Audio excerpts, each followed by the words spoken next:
Okay, just wanted to add some more things that happened at North Texas State Hospital. It's kind of a long story, um, but it's pretty interesting, I think. Maybe to someone who's listening. Maybe it'll help other people who have been to state hospitals sort through their own pain. I don't know. And people who haven't been through such situations.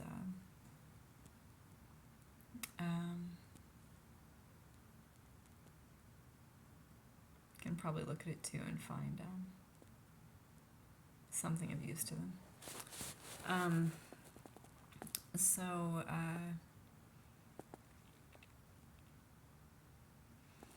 some of the positive things that happened at North Texas State Hospital were, so if you played by the rules and you didn't get into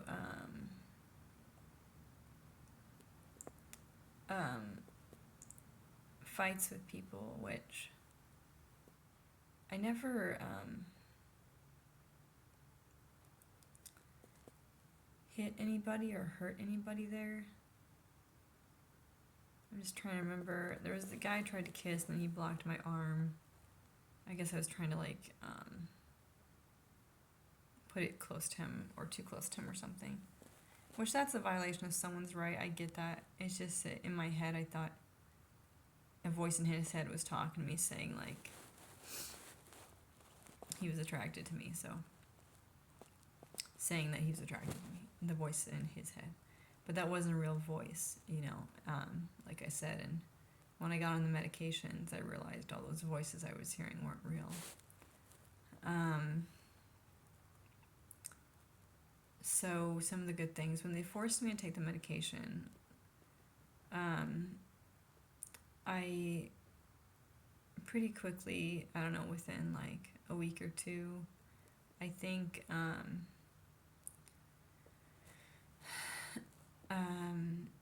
asked for a new badge. Like they had you wear it had a clear band and it had your face on it, and then they'd put a different picture.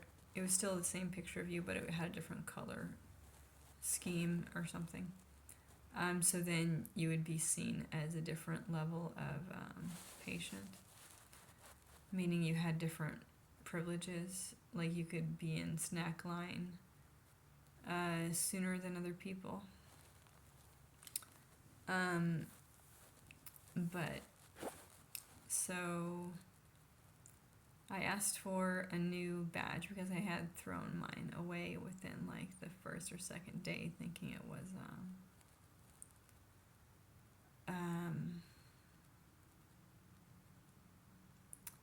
some sort of conspiracy to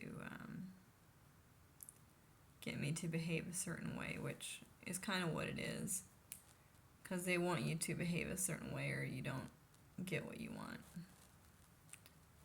Which I get that about violence and stuff, why they would not give you a higher color if you were being violent towards other people. And there are people who were consistently violent there that would hit other people. You'd see it in the snack line, and you'd see it in the community room where we all sat in chairs. There were a lot of people there. It was so there were 24 on the girls' side, but the boys had 2 rooms on their side, so yeah, I'm pretty sure they did. But the rooms might have been smaller.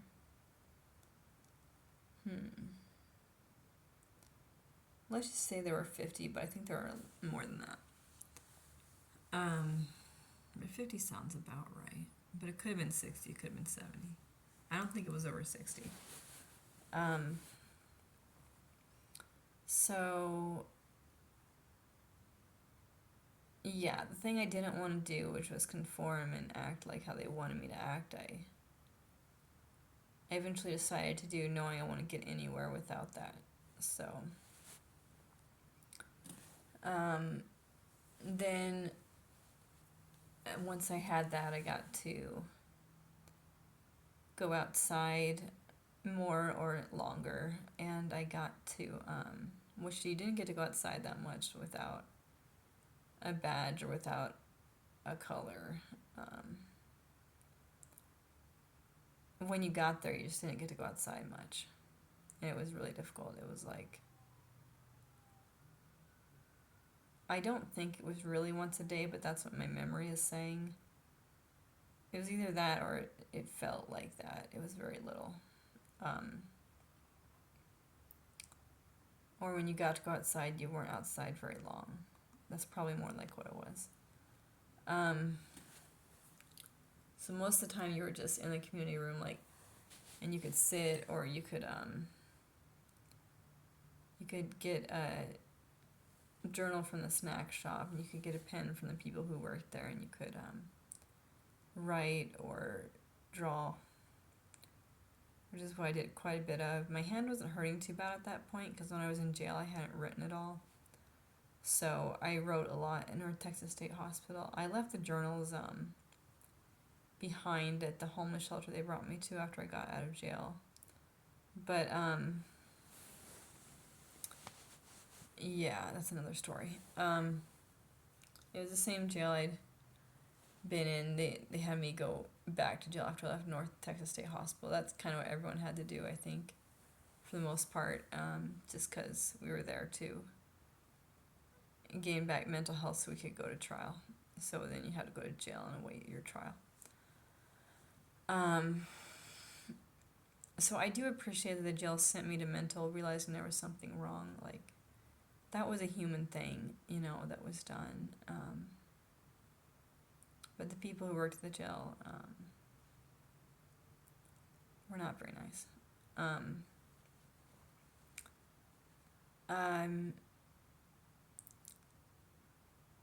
Sorry, when I think about the jail, I just feel like maybe I should tell that story. But I was trying to tell a story about the good things at North Texas State Hospital. Just there was so much that was bad. So telling the good things is just like, but what about, the other stuff.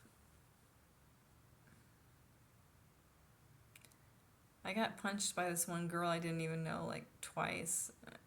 For the first time she punched me, I just walked into the lunchroom and stood behind somebody. I didn't see that the line was longer. I just was a little disoriented and just walking into the lunchroom. I hadn't even really looked around yet, and she had punched me in the face.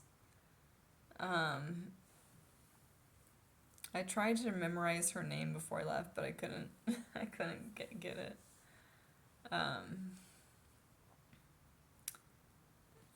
Yeah, so if it had been English, I would have been able to memorize her name, but she wasn't English, so so I wasn't used to the language. Yeah, so sorry if this video is a little boring compared to the other ones. Positive things that happened at North Texas State Hospital.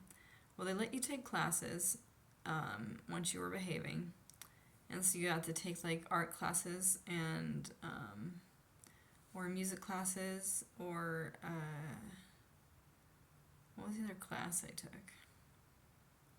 I definitely took art. I changed it to music like the last week, but I was sent back to the jail. They didn't know when you'd be sent back to the jail, so that's why they let me switch at that point. But I do remember art class. Art class was fun. Let me make like a paper mache head, and I painted it, and that was fun. And then this other word association art, like you try to like write kind of how you're feeling or something that could help you, and then you surround it with art or something like that. That wasn't really the instructions, but that's what I did, and then some other people, at least one other person, copied my idea. If it helps someone, whatever, that's cool. Although I feel possessive about my ideas. I know the point is that that people are able to do the project. But yeah. So Okay, I'm gonna stop this video.